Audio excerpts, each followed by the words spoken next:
मैं Ranjan Kumar target search engineering mathematics के इस वीडियो लेक्चर में आपका स्वागत करता हूं।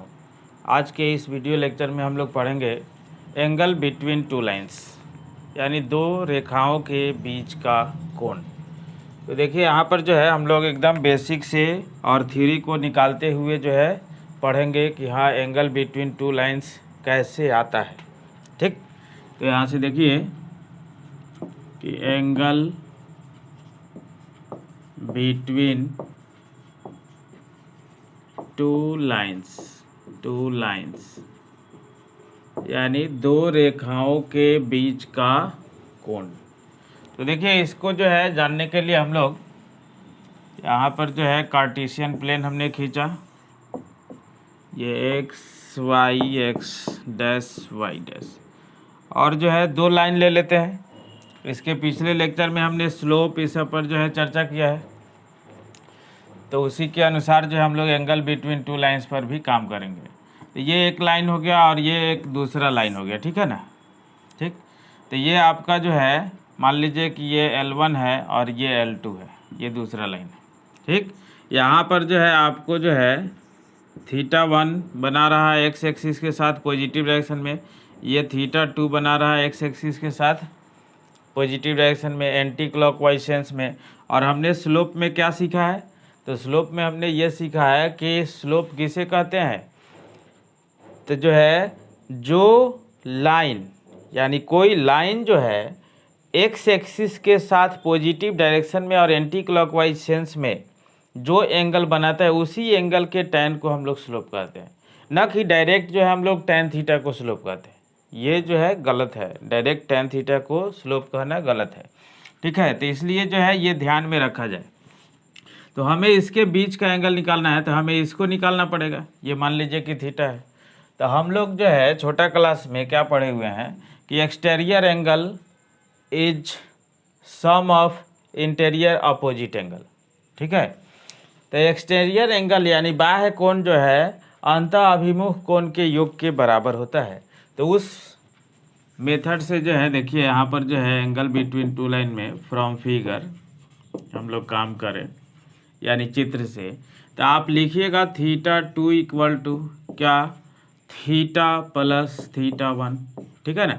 यानी यहाँ से अगर थीटा आप निकालें तो थीटा निकालें तो आ जाएगा θ2 माइनस θ1, ठीक है। इसमें देखिएगा बहुत इंपॉर्टेंट कंडीशन भी पढ़ेंगे हम लोग। अब यहाँ से जो है देखिए कि जब θ1 ये है तो इसका मतलब है स्लोप, इसका जो है स्लोप ऑफ L1 जो हो जाएगा आपको क्या हो जाएगा, tan θ1 यानी जिसको M1 हम लोग कह देंगे। और यहाँ पर जो है ये जो है एंटी क्लॉकवाइज सेंस में θ2 एंगल बना रहा है एक्स एक्सिस के साथ, तो इसका स्लोप जो हो जाएगा स्लोप ऑफ L2 ये क्या हो जाएगा, तो tan θ2 जो कि M2 कहेंगे इसको, ठीक। अब इसके बीच का ये एंगल थीटा निकालना है। तो देखिए ये हमने कंसेप्ट अप्लाई कर दिया।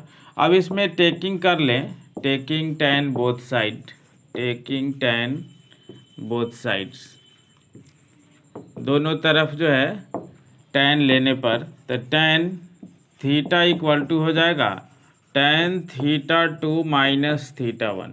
अब ट्रिगो से हमने फार्मूला पढ़ा है tan a माइनस बी का, वो यहाँ पर अप्लाई करिए। तो यहाँ पर जब अप्लाई करिएगा तो tan थीटा इक्वल टू जो है tan a का मतलब θ2 माइनस tan b यानी θ1 by 1 plus tan a into tan b। अब आप देखिए कि यहाँ से जो है आपने जो है tan θ1 को M1 लिया है, tan θ2 को M2, हम लोग ऐसे भी स्लोप को जो है M1 M2 से डिनोट करते हैं। तो वही जो है यहाँ पर tan थीटा इक्वल टू ये बैठाएंगे तो M2 minus M1 upon 1 plus M2 into M1, ठीक है।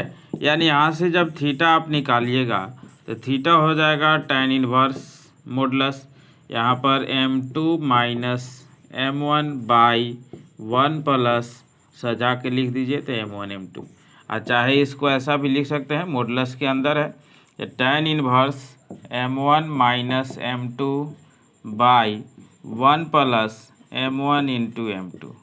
ये दोनों लिखा जा सकता है, कोई दिक्कत नहीं है। अब देखिए, अब यहाँ पर ये ध्यान में रखें कि मॉडुलस जब हम लोग लगाएंगे, मॉडुलस जब अप्लाई करेंगे तो ये एक्यूट एंगल देगा, ठीक है। ये एक्यूट एंगल यानी पॉजिटिव देगा, इसका मतलब है वो एक्यूट एंगल होगा। तो अगर ये एक्यूट एंगल है, ये अगर न्यून कोण है, तो ये इसका ऑब्ट्यूज एंगल होगा, ठीक है। ये इसका ऑब्ट्यूज एंगल होगा जो कि पाई माइनस थीटा होगा। तो एक जैसे निकलेगा आपका दूसरा ऑब्ट्यूज, ऑब्ट्यूज का मतलब अधिक कोण। अधिक कोण अगर पूछेगा तो इस तरह से आप निकाल लेंगे, ठीक है। एक निकाल के 180 में से सब्ट्रैक्ट कर देंगे, लीनियर पेयर का कंसेप्ट अप्लाई करके, ठीक है, रैखिक युग्म अभिग्रहित। तो अब यहाँ से ये निकल गया। अब जो है कंडीशन यहाँ पर जो है फर्स्ट में चलते हैं कि अगर जो है यहाँ पर देखिए कि इफ़ L1 परपेंडिकुलर हो जाए L2 पर, ठीक है। दो केस जो है देख लेते हैं इसी में। L1 परपेंडिकुलर हो जाए L2 पर, that is theta equal to 90, ठीक है, अर्थात थीटा का वैल्यू 90 हो जाएगा। तब थीटा का वैल्यू 90 हो जाएगा तो इसका मतलब है यहाँ से हम लोग चलते हैं इसी में जो है रख के कि अब जो है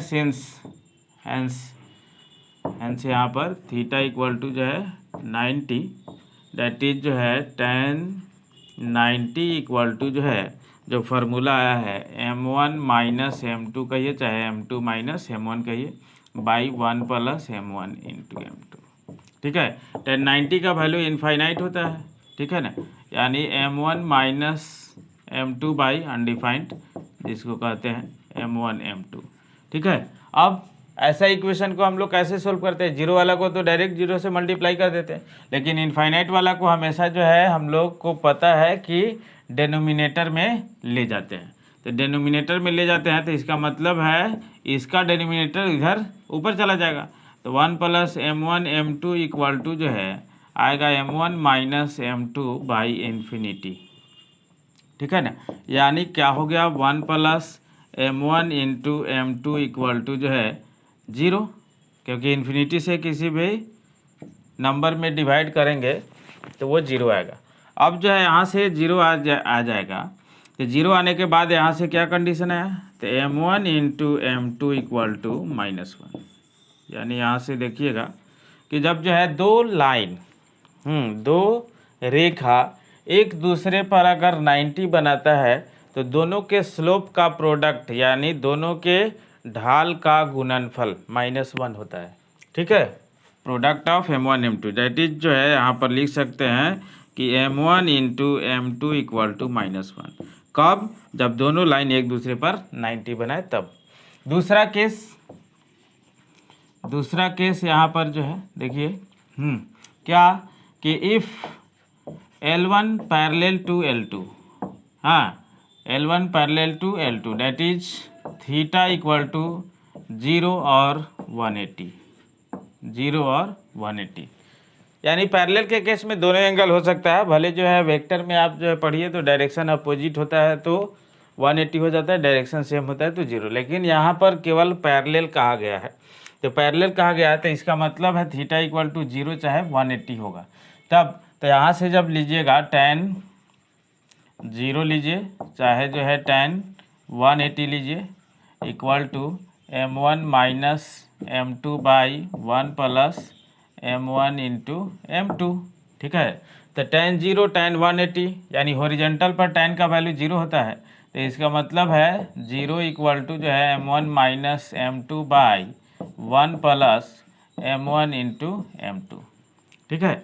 अब देखिए यहाँ से जब आया तो ये क्या आ गया, 0 इक्वल टू जो है m1 minus m2 by 1 plus m1 into m2, that is आ गया क्या, m1 minus m2 equal to 0, यानी m1 इक्वल टू जो है m2।